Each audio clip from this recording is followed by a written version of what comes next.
काय कशाला बोलवलं नाही ते डुबे जाऊ द्या. पहिल्या प्रथम मी सर्व माध्यमांना धन्यवाद देतोय.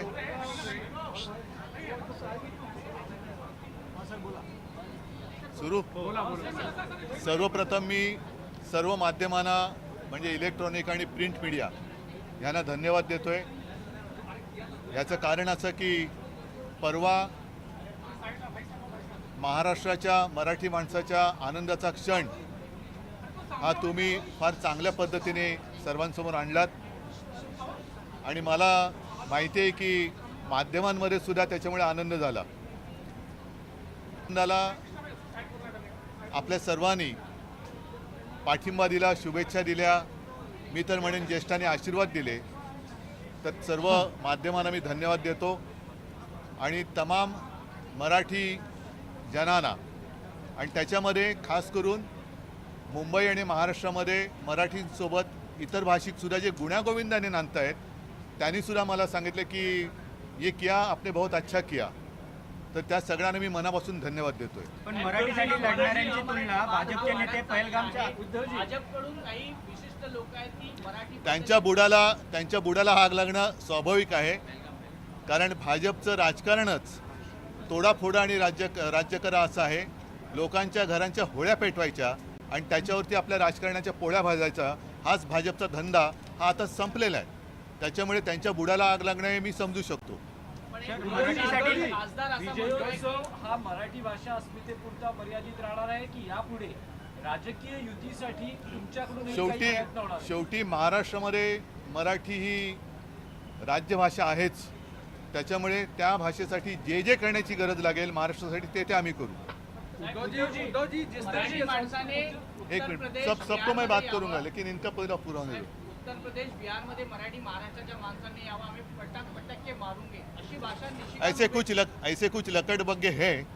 उन लकड़बग्गे को मैं समझाना चाहता हूँ कि ने पहले हिंदी में उनको समझनी चाहिए ना बात. इसलिए मैंने लकड़बग्गा म्हणजे तरस.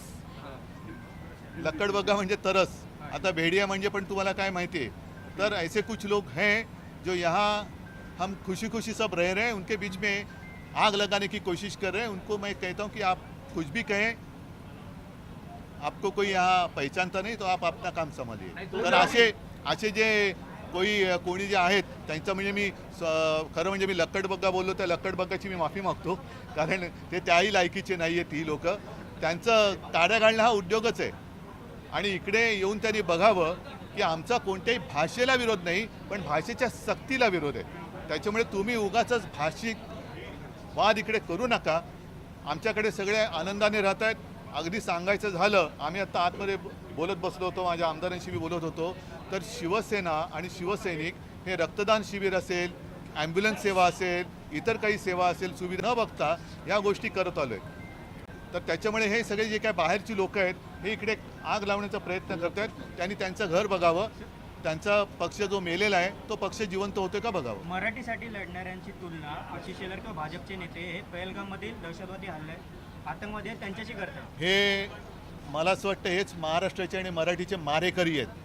जे मराठी माणसाची जो मराठी माणूस न्याय हक्कासाठी आपल्या घरामध्ये आंदोलन करतो किंवा आंदोलन करण्याची ज्याच्यावरती हे वेळ आणतायत आणि त्यांची तुलना जे कोणी भाजपवाले पहलगाममधल्या अतिरेक्यांशी करतायत हे म्हणजे मराठी माणसाचे आणि मराठी भाषेचे मारेकरी आहेत.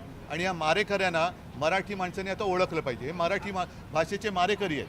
आणि मग जर का त्यांनी विषय काढलाच असेल तर पहलगामच्या अतिरेकी भाजपामध्ये गेले का हे त्यांनी सांगावं. मिळत कसे नाहीत हे पहलगाममधले अतिरेकी गेले कुठे? ज्याने आमच्यावरती आरोप केला त्यांच्या घरामध्ये राहतात का? गेले कुठे? लाज वाटली पाहिजे की एक तर तुम्ही हिंदूंनाही वाचवू शकत नाही आणि मराठी माणसांवरती अन्याय करणाऱ्यांची तुम्ही बाजू घेता. हे असे कर्मदरिद्री लोक आपल्या महाराष्ट्रामध्ये दुर्दैवाने राज्यकर्ते आहेत याची लाज वाटते.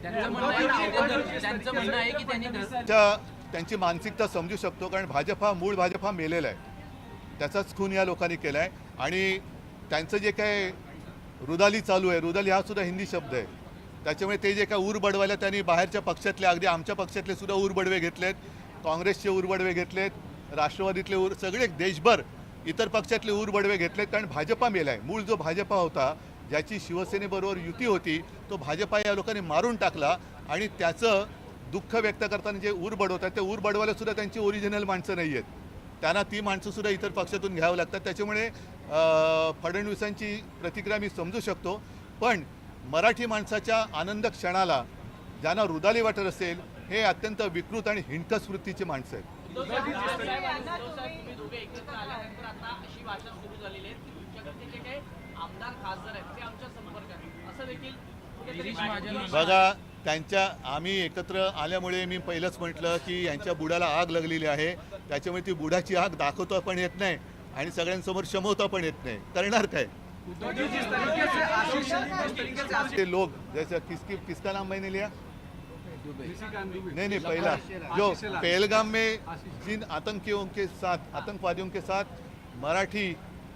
मराठी माणसाची ज्यांनी तुलना केली ये तो गिरे हुए मतलब उनकी कुछ तुलना किसी से हो नहीं सकती और यही महाराष्ट्र के दुश्मन है, मराठी के दुश्मन है.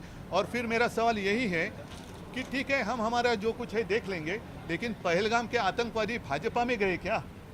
कहाँ गए वो? मिल कैसे नहीं रहे? तो शायद यही हो सकता है कि कोई कुछ भी करे और भाजपा में आता है तो वॉशिंग पाउडर भाजपा तो हाँ. और अभी नहीं इतना ही नहीं लेकिन वो उनको शर्म भी नहीं आती. पाकिस्तान के खिलाफ पूरे दुनिया में आवाज़ उठाया. हमारे भी लोग MP उन्होंने वो लेके गए थे. अच्छी बात है, हमने तो समर्थन दिया था. लेकिन उसी पाकिस्तान के साथ अब खेल खेलते हुए इन लोगों को शर्म नहीं आती कि हम किसी भाषा का विरोध नहीं कर रहे हैं. हम तो जबरन या सख्ती से हमारे ऊपर कुछ लादने की कोशिश कर रहे हैं, उसका हम विरोध कर रहे हैं. अब मैं कौन सी भाषा में आपके साथ बात कर रहा हूँ? हिंदी में तो कर रहा हूँ. हमारे सांसद यहाँ खड़े हैं, संसद में हिंदी में तो बोलते हैं. ज़बरदस्ती क्यों? और अगर ज़बरदस्ती करनी है तो जो उत्तर के राज्य है, चाहे उत्तर प्रदेश है, हमारी कोई दुश्मनी नहीं है. लेकिन वहाँ तीसरी भाषा कौन सी होगी? तीसरी भाषा कौन सी होगी?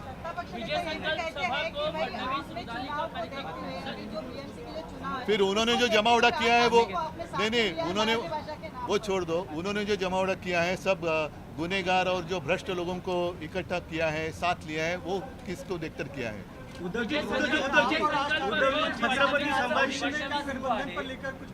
विधानसभा विरोधी पक्ष नेत्याची अजून घोषणा झालेली नाही. तुम्ही हा विषय आम्ही विषय तो लावून धरतो आहोत. चर्चेत आलेला नाही. विषय लावून धरतो. लवकरच तुम्हाला दिसेल.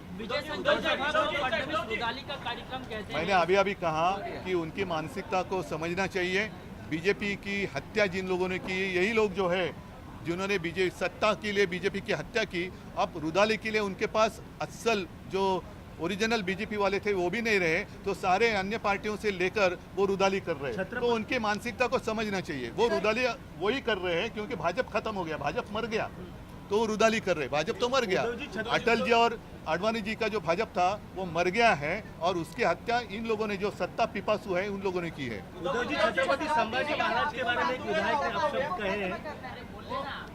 बघा या गोष्टी जिथल्या तिथे यांना ठोकलं पाहिजे. जर छत्रपती संभाजी महाराजांबद्दल, शिवाजी महाराजांबद्दल कोण बोलत असेल तर तो कोण असेल तो असेल त्याला ठोकलं पाहिजे. ठीक आहे, ठीक आहे, चल जय महाराज.